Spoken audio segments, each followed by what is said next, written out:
नमस्कार, मैं छोटे ठाकुर ठाकुर जयसिंह आज अपने एक नए ब्लॉग के साथ आपके सामने लेके आया हूँ। कि हमारा पहला अध्याय था शिक्षा। शिक्षा का विश्लेषण पूरी तरह नहीं हो पाया था क्योंकि समय बहुत लंबा लग रहा था। आज हम कम समय में शिक्षा को जानेंगे, पहचानेंगे और कोशिश करेंगे कि आजकल की नई समाज में उस पे क्या सुधार किया जा सकता है। हमारे द्वारा, हमारे इस चैनल के माध्यम के द्वारा हम किसी पावर रुतबे में तो है नहीं जो शिक्षा में सुधार कर सकें, सिर्फ हम अपनी बात आप तक पहुंचा सकते हैं ताकि आप इस बात को आगे तक पहुंचाएं और आने वाले समय में शिक्षा का और बेहतर सुझाव हो। धन्यवाद। तो चलो स्टार्ट करते हैं आज का एक महत्वपूर्ण टॉपिक, महत्वपूर्ण मुद्दा, जिससे भारत का विकास होना है, जिससे भारत को अखंड भारत की ओर ले जा सकते हैं। वो है सिर्फ एक शिक्षा। शिक्षा ही एक ऐसा मंदिर है जिससे भारत को अखंड भारत में बदल सकते हैं। आज के समय में शिक्षा का स्तर दिन पर दिन गिरता जा रहा है और कहीं ना कहीं शिक्षा व्यवसाय बनती नजर आ रही है। आपने देखा होगा कि स्कूल जो कॉलेजेस हैं +2 तक प्राइवेट पसंद करते हैं। आपने देखा होगा कि माता पिता जब बच्चा जूनियर से लेके 12th तक करता है, इस स्कूल में रहता है, तब वो मैक्सिमम कोशिश करते हैं कि उनका एक बच्चा एक अच्छे स्कूल में पढ़े, और वो अच्छा स्कूल मैक्सिमम प्राइवेट स्कूल होते हैं। लेकिन 12th के बाद जब वो हायर एजुकेशन के लिए जाता है, विश्वविद्यालयों में जाने के लिए कोशिश करता है, तब सारे माँ बाप ये सोचते हैं मेरे बच्चे को सरकारी स्कूल मिलना चाहिए। सारे माँ बाप ये सोचते हैं कि मेरे बच्चों को एक सरकारी स्कूल मिलना चाहिए। लेकिन सरकारी स्कूल क्यों? स्कूल में सरकारी स्कूल क्यों नहीं? और विद्यालय के लिए जब यूनिवर्सिटी के लिए बच्चा जाता है, कॉलेज के लिए, तब सरकारी विद्यालय क्यों? ये बहुत बड़ा सवाल है हमारे समाज में। सरकारी स्कूलों में पढ़ाई नहीं होती है, या अच्छे टीचर नहीं है, या छात्राओं की संख्या कम है, या क्यों? या हमारे सोच में जो आजकल के माता पिता, उनके सोच विचार में कहीं ना कहीं ये चीज दर्शाता है कि सरकारी स्कूल की व्यवस्थाएं प्राइवेट स्कूल की व्यवस्थाओं से बहुत भिन्न है। क्या प्राइवेट में ज्यादा अच्छी पढ़ाई होती है 12th तक? क्या 12th तक और प्राइवेट स्कूल बहुत अच्छा ऐसा रिजल्ट दे रहे हैं जो सरकारी स्कूलें नहीं दे पा रहे हैं? आपने देखा, मैंने पहले अपने ब्लॉग में जिक्र किया था कि शिक्षा व्यवसाय बनी है, तो कहीं मुझे लगता है, मेरे व्यू से, ये कोई आधिकारिक नहीं है, मेरे व्यू से लगता है कि शिक्षा का व्यवसाय कहीं ना कहीं सरकार ही कर रही है। क्योंकि एक प्राइमरी स्कूल होता है, हमारे उत्तर प्रदेश की है, मैं उत्तर प्रदेश का रहने वाला हूं, तो मैं अपने उत्तर प्रदेश की बात करूंगा। हमारे में प्राइमरी माध्यमिक विद्यालय होता है जो क्लास 1 से सीधा 1 से लेके 5 तक, एक मिडिल होता है जो 8 तक, उसके बाद इंटर कॉलेजेस में जो सरकारी स्कूल मान्यता प्राप्त होते हैं उसमें बच्चे जाते हैं। लेकिन तीनों की जो मैंने क्लास बताया, बेसिक का, मिडिल का और अप का, छात्रों और छात्राओं की संख्या कहीं ना कहीं बहुत ज्यादा घटती नजर आ रही है दिन प्रतिदिन। ये मैंने देखा हुआ है, और आपके आसपास जो नजर आते होंगे आपने भी देखा होगा। थोड़ा सा हम आपका ध्यान ले चले, पूर्वोत्तर समय में क्या होता था। हम आपको सबसे पहले प्राचीन काल, मध्यकाल और आधुनिक काल, तीनों का वर्णन करेंगे मात्र 2 मिनट में, क्योंकि इसका वर्णन करने का, व्याख्यान करने का समय बहुत लंबा हो जाता है। प्राचीन काल में क्या होता था? गुरुकुल होते थे जहां धर्म की शिक्षाएं मिलती थी, और वहां पर जो शिष्य होते थे तो जाते थे और शिक्षा ग्रहण करते थे। शिक्षा ग्रहण करने के बाद जब उनकी शिक्षा पूरी हो जाती थी तो लास्ट में उनका विदाई समारोह करते थे, और उस टाइम शिष्य जो है गुरु को कुछ न कुछ दक्षिणा देते थे, और जो जिस सहायक होता था उस टाइम देता था। आजकल भी वो प्रचलन है, यूनिवर्सिटीज या कॉलेजेस में जब सेमेस्टर खत्म हो जाते हैं तो दीक्षांत समारोह बड़े बड़े यूनिवर्सिटियों में होता है। आपने भी देखा होगा और आपने भी पढ़ा भी होगा, आपने अटेंड किया होगा। ये उस टाइम गुरुकुल की थे, वहां जहां शिक्षा और संस्कार दोनों मिलते थे। फिर धीरे धीरे समय बीतता गया। प्राचीन काल का अगर वर्णन करेंगे तो कम से कम 4-5 घंटे लगेंगे, लेके आएंगे समय में जैसे आप लोगों की रिक्वायरमेंट होगी। फिर आया उसके बाद मध्यकाल। मध्यकाल में क्या हुआ? मुगल शासक थे।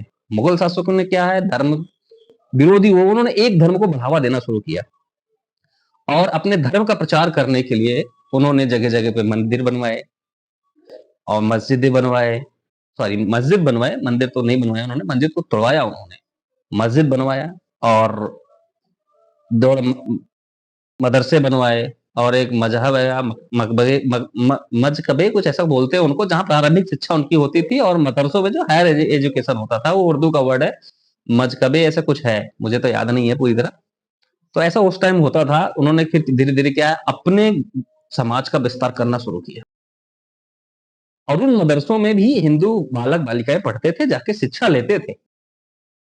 फिर धीरे धीरे समय बीतता गया, फिर आया आधुनिक काल। आधुनिक काल में फारसियों ने आए, ईसाइयों का धर्म आया, उन्होंने क्या किया, अपना साम्राज्य बढ़ाने के लिए धीरे धीरे कहीं कहीं सबसे पहले विद्यालय उन्होंने खुलवाए। सबसे पहले इसका मद्रास में खुला, फिर धीरे धीरे ये बढ़ता गया, फिर उसके बाद कोलकाता में गया। जब विद्यालय खुलना शुरू हो गया तो लोगों को लगा कि विद्यालयों से हम अच्छी एजुकेशन दे सकते हैं। तो कुछ हमारे भारत स्वतंत्रता प्रेमी, जिसमें सबसे पहला नाम बाल गंगाधर तिलक जी का आता है, ठीक है, उन्होंने लाहौर में एक कॉलेज खुलवाया। फिर श्रीमती एनी बेसेंट जी आती हैं, जिन्होंने संस्कृत विश्वविद्यालय बनारस में खुलवाया। ऐसे करके शिक्षा का प्रचार होना शुरू हुआ। फिर क्या हुआ, धीरे धीरे शिक्षा, उस टाइम शिक्षा ली जाती थी और जो मिनिमम फीस होती थी। आज के टाइम में शिक्षा ली नहीं जा रही, शिक्षा बेची जा रही है, और लोग सिर्फ दिखावे के चक्कर में और कहीं ना कहीं कंपटीशन को बीट करने के चक्कर में पिसते नजर आ रहे हैं।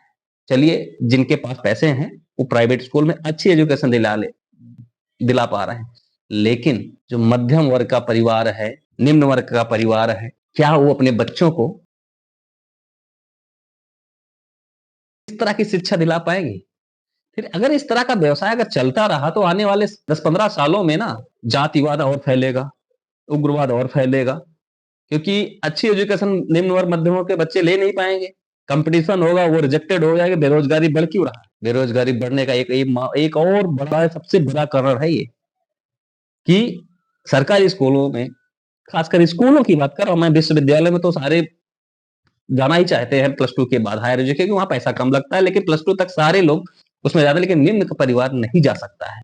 क्यों नहीं जा सकता है? उनके पास इनकम ऑफ सोर्सेज नहीं है, उनके पास दिन भर का लेबर चार्ज इतना जोड़ ले तो महीने भर का, अगर पूरे महीने का लेबर चार्ज जोड़े तो पूरे महीने उनका फीस नहीं दे पाएंगे, ट्रांसपोर्टेशन नहीं दे पाएंगे। तो सरकार से मेरी एक विनती है, आप लोगों से भी एक विनती है कि इस वीडियो को आप देखें और समझें और विचार करें कि क्या ये इस बातों में सत्य है?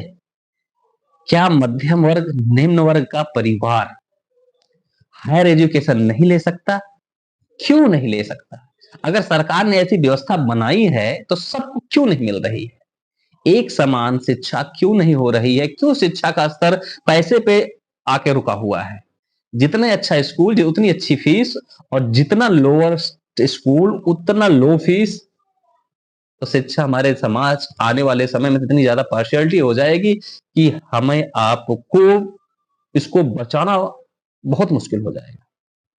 तो आप सबसे मेरी निवेदन है कि अपने आसपास के स्कूल को देखें, जांचें और ये बात सरकार तक जरूर पहुंचाएं कि सरकारी स्कूलों में वो सुविधा प्रदान करें जो प्राइवेट स्कूल देते हैं। वो सारी चीजें, व्यवस्थाएं वहां पर उपलब्ध कराएं ताकि निम्न वर्ग और मध्यम वर्ग का परिवार भी एक अच्छी एजुकेशन ले सके। नहीं तो आने वाले समय में भ्रष्टाचार, बेरोजगारी, ये जितने बड़े मुद्दे, राजनीतिक मुद्दे उठते हैं ना, ये कहीं ना कहीं सत्य नजर आएंगे। और आजकल आप देखते हो सड़कों पे आंदोलन हो रहे हैं। आने वाले समय में अगर यही व्यवस्था चलती रही तो और आंदोलन फैलेगा और आंदोलन बढ़ेगा। फिर समाज को आप नहीं रोक सकते, क्योंकि कुछ लिमिटेड लोग हो जाएंगे जो शिक्षित होंगे, बाकी 1/3 जो है शिक्षा के अभाव से परे हो जाएगा, तो उनके पास कोई रास्ता नहीं बचेगा। पहले के टाइम में लोग की शिक्षा नहीं होता था, उनके पास चोरी चमारी और बहुत सारे ऐसे होते थे, लेकिन अब वो समय नहीं है। अब यह समय है जागरूक होने का और सरकार को जगाने का कि मान्यवर, आप सारी व्यवस्थाएं सब जगह अच्छा कर रहे हैं, कम से कम शिक्षा का सुधार इस तरह करिए कि निम्न स्तर का परिवार का हर एक लड़का, चाहे वो गरीब हो चाहे अमीर हो, वो अच्छी शिक्षा, सेम शिक्षा ले सके। प्राइमरी में का सिलेबस बदला जाए और उसमें सुविधाएं रखी जाएं, ताकि हमारे बच्चे भी जिनके पास आर्थिक स्थिति से कमजोर हैं वो बच्चे जिनके अंदर कूट कूट के टैलेंट भरा हुआ है वो अच्छे शिक्षा ले, अच्छे मार्गदर्शन बने। और एक छोटा सा अध्याय इसमें मैं जोड़ना चाहूंगा कि जैसे आप देखते हैं कि हर ग्राम सभा में एक प्राथमिक विद्यालय होता है। उस प्राथमिक विद्यालय में बच्चे बहुत लिमिटेड होते हैं, 10 या 15, 20, 25, 45, किसी किसी में 50-60 तक हैं, जैसे आबादी पे डिपेंड करता है। और एक न्याय पंचायत में करीब 5-6 प्राइमरी माध्यमिक विद्यालय है। उसमें टीचर की संख्या तो उतनी है, लेकिन अगर सातों विद्यालयों के टीचर की संख्या कैलकुलेट कर ली जाए और फिर देखा जाए कि विद्यार्थी 1/3 भी नहीं होते। तो मेरी इस वीडियो के माध्यम से शायद मेरी आवाज जनता तक पहुंचे या सरकार तक पहुंचे, या आप पहुंचाना चाहेंगे तो पहुंचेगी, नहीं तो मैं तो सिर्फ बता सकता हूं और मौका मिलेगा तो कभी करके भी दिखाएंगे। कोशिश जारी है कि एक न्याय पंचायत में 7 स्कूल प्राइमरी ग्राम सभाओं के बजाय एक स्कूल होना चाहिए। वो उसमें वो सारी सुख सुविधाएं जो आज के प्रेजेंट टाइम में, वर्तमान समय में स्कूलों मुहैया कराती हैं, वो सारी उसमें उपलब्ध हो और उस स्कूल में उतनी अच्छी अनुशासन और सारी व्यवस्थाएं और हाई टैलेंटेड टीचर्स हो और अच्छा ट्रांसपोर्टेशन हो जहां बच्चे आना जाना कर सकें। और वो स्कूल ऐसी जगह पे हो जहां चारों पांचों जो भी ग्राम सभा एक नंबर पंचायत में होती हैं सबको कनेक्ट करे। इससे क्या होगा, एक स्कूल में सारे समाज के बच्चे आएंगे और एक प्रेम सौहार्द बढ़ेगा। सारे बच्चे एक स्कूल में पढ़ेंगे और जब वो स्कूल में रिस्ट्रिक्शंस होंगी, डिसिप्लिन होगा, तो ऑटोमेटिक समाज ग्रो करेगा। किसी के फीस माफ कर देने से, किसी को ये कर देने से समाज ग्रो नहीं करेगा। कुछ समय के लिए चंद खुशियां हैं कि मैं आपको फ्री में पढ़ा दूंगा, मैं आपको ये कर दूंगा, इसे वोट बैंक की राजनीति है, कोई कुछ नहीं करता। आपका फ्यूचर से किसी कुछ लेना देना नहीं। तो आप जागो, आप समझो, ये मेरी आवाज सरकार तक पहुंचाएं। एक गांव, एक ग्राम सभा, एक न्याय पंचायत, एक स्कूल, एक जाति, एक शिक्षा ही ऐसी है जहां कोई जाति पाति नहीं है, कोई जाति पाति नहीं। और एक शिक्षक ही ऐसा होता है जो किसी भी जाति को, बच्चों को भेदभाव नहीं करता। शिक्षा का मंदिर है जो दुनिया में हजार मंदिरों और मस्जिदों में लोग जाने से बढ़िया अगर इसे शिक्षा में ग्रहण करें, इस विद्यालय जाएं, स्कूल जाएं, तो हो सकता है हमारे समाज में एक नई पहल आए, नई चेतना आए, नया चेंजमेंट आए। नहीं तो धीरे धीरे हमारा समाज और विखंडित होता जाएगा और जातिवाद के टुकड़ों में बढ़ता जाएगा और लोग, नेता, राजनेता आपको इसका फायदा लेते रहेंगे। आपकी राजनीति, अपनी राजनीति की रोटी सेकते रहेंगे कि तुम हिंदू, तुम मुस्लिम, तुम जय भीम वाले, तुम ये, तुम SC ST। कोई नहीं माय डियर, सिर्फ शिक्षा ही आपको एक कर सकती है और सबसे ऊपर रख सकती है। कोई आपको 2 वक्त की रोटी नहीं दे सकता है, सिर्फ आपको दे सकती है तो आपकी शिक्षा, आपकी काबिलियत। इसके साथ मैं इस टॉपिक को यहीं पर विराम करता हूं। मिलेंगे नेक्स्ट टॉपिक, नेक्स्ट मुद्दे के साथ। तब तक के लिए नमस्कार। बहुत बहुत धन्यवाद आप सबका।